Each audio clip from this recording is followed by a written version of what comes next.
তিনটি সময়ে দোয়া করতে ভুল করবেন না। সবচেয়ে দামি তিনটি সময় রয়েছে। এই সময়টা হচ্ছে বরকতের সময়।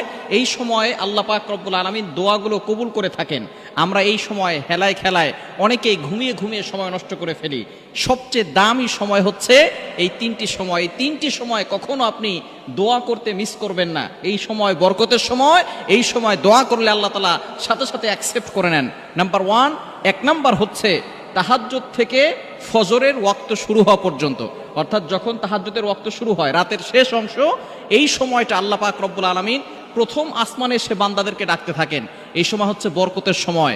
বুখারী শরীফের হাদিস, নবীজি সাল্লাল্লাহু আলাইহি ওয়াসাল্লাম জানিয়ে দিয়েছেন, যখন সকল প্রাণীগুলো ঘুমিয়ে যায় রাতের শেষ অংশে আল্লাহ পাক রব্বুল আলামিন প্রথম আসমানে এসে বান্দাদেরকে ডাকতে থাকেন আর বলতে থাকেন, আলা আমি মুস্তাগফিরিন ফাস্তাগফারালা, কে আছো গুনাহ করেছো, আমি আল্লাহর কাছে ক্ষমা প্রার্থনা করো, আমি আল্লাহ তোমাদের গুনাহ খাতাগুলো